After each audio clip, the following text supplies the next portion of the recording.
Okay, YouTube, this is a continuation of the video Finding Your Nakshatra, and the entire reason that I'm putting forth this series of videos is to show you how you can use nakshatras and something called star strength if you are a ceremonial magician or a practicing pagan of magic or any of those things. This can enhance your magical practice. So I'm going to show you in this series of videos how that's done, and it's kind of long and a bit complicated, not too much though. It is based on Vedic astrology, and I've been practicing Vedic astrology for 16 years, 17 years, I can't even remember. I stopped giving professional consultations about a couple years ago, but I still do it as a hobby, and especially when I practice magic or perform ritual, when I follow this system, it works exceptionally well. So I want to put it out there for everyone. Okay, so now it's based on something called star strength. And remember, the nakshatras, there are 27 nakshatras, but there are 9 star strengths. And these are the star strengths: 1, 2, 3, 4, 5, 6, 7, 8, 9. And let's just go back to the picture of the various nakshatras. So these nakshatras are in 3 sets of 9. So, for example, and they're all ruled by one of the 9 planets, the 7 planets including Rahu and Ketu, or the north and south node of the moon. So when and this is a perfect table for me because my moon is in Magha nakshatra, and so every moon or every planet that is ruled by Ketu in a nakshatra, if their nakshatra is ruled by Ketu, it's said to be in my birth star, or it's in number 1, my birth nakshatra. So going back to this list here, if there is a planet down here in Mula, or a planet in Ashwini up here, they're also ruled by Ketu, then it's conjunct my moon and said to be in my birth star.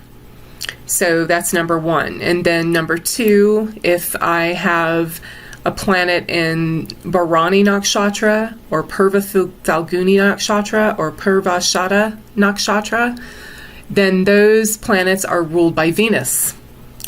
If that nakshatra is ruled by Venus, it's in my star strength number 2.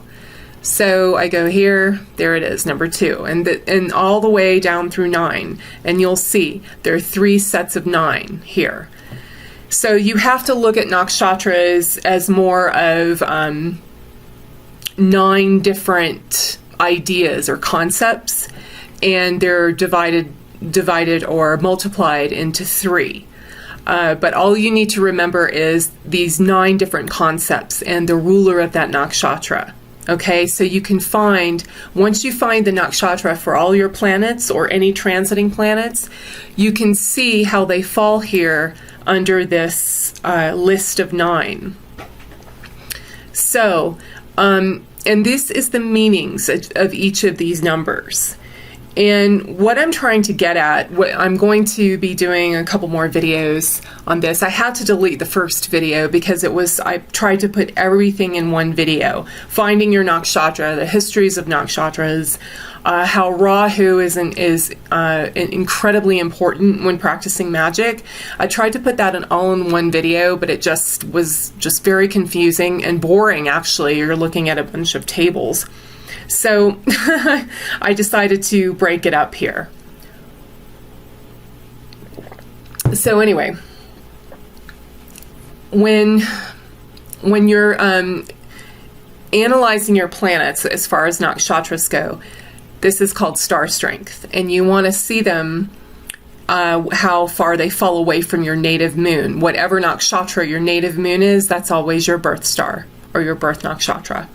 And then nakshatra second from that, the key words are coming together, wealth and love.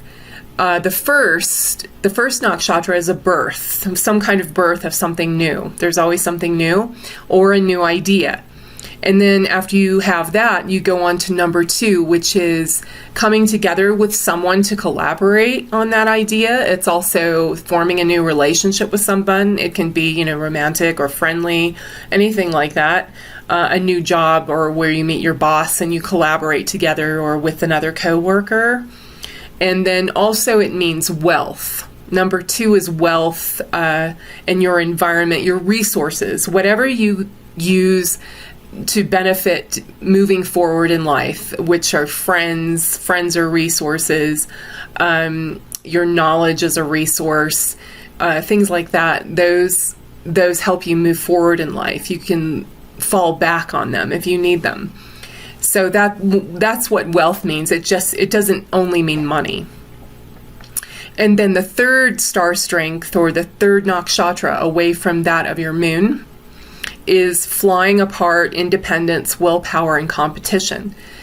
And then number 4 is security and manifestation. Number 4 is the star strength of your home and your base and feeling secure. But it's also, number 4 as an occult number is the number of manifestation. It's a square, and that's the earth number. So, you have the Father, Mother, the Son, and then the Spirit or Holy Ghost. In Christianity, that's what it's called, but it's also Kabbalistic in that it's a dot, a line, a triangle, and then a square. And the square is the manifestation on the physical plane.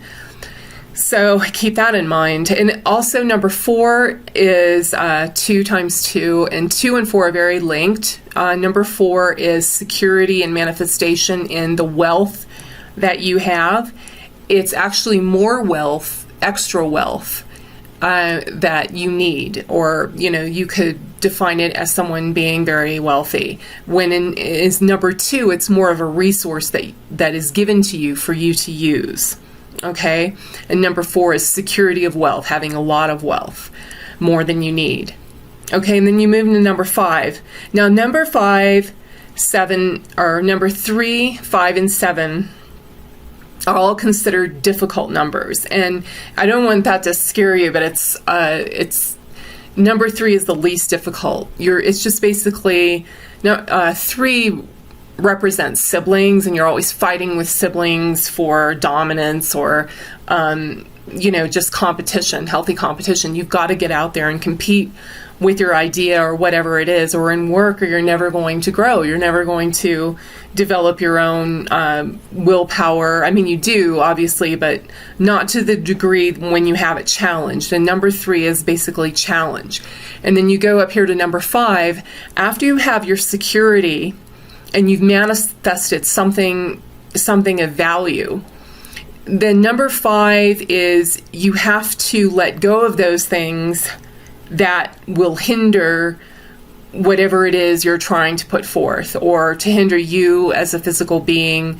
Let's say if you're a bodybuilder or something, and number 5 would be you have to let go of those exercises that are not needed for what you want to do, or let go of those, or avert those exercises that are hurting you, or are putting stress on your joints, or whatever it is. Okay, and then you go to number 6. Number 6 is fulfillment. You've already let go of what is not necessary in your life, and now you feel fulfilled. You have your security, and you have it's been tested in number 3, and now you feel fulfilled. It's nice. You're happy. You're happy with your career. You're happy with your spouse. You're happy with your home. Whatever it is. Okay, and then number 7 is destruction and transformation. Number 7 is usually the death of something. It can be physical death, but usually it's not, unless you're very old or very, very ill. But whatever it is, there is a transformation of that thing, and a complete new form emerges. Okay, and that's what that means. Then number 8. After you've gone through something where a part of your personality is destroyed or transformed, or something major in your life has been transformed, then if you have the right attitude about it, you go within yourself to look more within to find your happiness from there, and you become your own friend. And that's what it means, friendship. That's what friendship means. And also, you can be friends with others and not expect something from them, because you've made peace inside yourself. That's what number 8 is. And number 8 and 9 both are considered very beneficial numbers. So keep that in mind. And then 9, once you've discovered that everyone is a friend and you yourself, you're a friend to yourself, then you can move on and experience the whole world as your friend and as a kind of divine friend, or a spiritual friend. You know, so you feel you have a connection with everything that is happening, and you're able to see the big picture, and you move on in wisdom. So number 9 is considered the best number, and that's in the Kabbalah, you go through 9 and then you start all over with number 10, and then also in the Yggdrasil tree, the Nordic myths, they have the 9 worlds. So the 9 is a very powerful number, especially in Eastern mysticism. The 9 is, you have the 9 planets, and then you have 108 is a multiple of 9, which is considered the magic number. So 9 is a very powerful number, and just want to put that out there. Now, going back to this, so you're able to see what all of this means. Now, when you're practicing magic, which is the reason I'm making these videos, it's the entire reason I'm making these videos, for their utilization in your magical practice. What you're going to be doing is, when you find the nakshatras of transiting planets, let's say you want to have a ritual on next week. So you look at the transits, let's say on Friday, on the day of Venus or the day of Freya, and you want to have a ritual that day. So you look in the ephemeris, which shows you the planetary positions, but again, they are tropical positions, and like I said in the last video, you have to subtract 22 degrees from those positions. And once you do that, you're going to have the nakshatras of every single planet, okay? Then you go to this table, you find the nakshatra that it's in, and then you find the number it is away from your natal moon sign. You have to find your natal moon, subtract it 22 degrees from its tropical position to give you its sidereal position, which is right here in this column here where it says degrees, and then you look over and see where your natal moon is, which nakshatra it is. Mine happens to be in Maga. And then you take the planetary positions of the transiting planets on the day you want to do your ritual, subtract 22 degrees, find where that lies here, and then look over here to see what nakshatra it is. And see the number, you go back to here, and see the number, how far away it is from your moon, as far as the star strengths. So if this is confusing to anybody, just either email me or just leave some comments in the section. But it's really not that hard once you get the hang of it. And now, let's say you want to,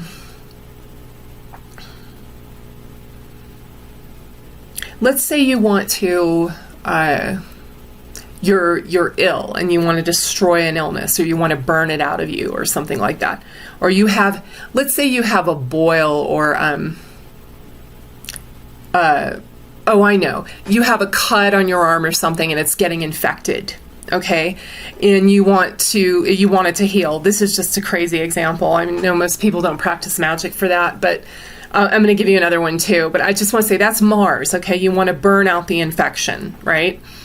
So you're going to look at the position of Mars on the day you do your ritual. You subtract 22 degrees, find its nakshatra, and then find how many nakshatras or star strengths it is away from your moon sign. And then the best time to do it is when it's number 7 in destruction or transformation, or number 5, averted or letting go of what is necessary. That would be the best time to do that, when Mars is that far away. Now, if you don't, Mars moves rather slowly, not that slowly, but is slow enough to where if you really wanted to do it right away, you could do it in any of these. Or also you could put 7 and 8 up there. You could do it when Mars is 8 or 9 star strengths away from your moon sign. So that's just to keep that in mind. Now, if you want to do a love spell for somebody or for yourself or whatever, you can, when Venus is number 2, that's the sign of love coming together or a new relationship. It's also number 1. If Venus especially is here conjoined your moon in the first star strength, then that definitely is a time to do something like that. Or if you're doing it for somebody else, you could do number 2, or for yourself. You want to avoid these, number 3, number 7, and number 5. You want to avoid that. If you do, you want to make sure Venus is not in that position from your natal moon if you're trying to attract love or wealth to yourself or resources. But if you're doing it for someone else, obviously you have to find their moon sign. Okay, and those are just 2 examples. So that should give you a pretty good idea of what I'm talking about. In Vedic astrology, this is called Tara Bala. Tara means star, and Bala means strength. So it's just star strength, and it's a very good system to pay attention to, especially when you want to do magic, because then you have the planets on your side. You have those energies on your side. You have them working for you, not working against you. And that's one reason I think a lot of people fail. You know, you have the certain times like the new moon and the full moon, which are great times, don't get me wrong, but if you really want to get precise with your rituals and your ceremonial magic, and you want to affect certain, or to produce certain effects, this is a great system to follow as well. Okay, and the new video will be around shortly.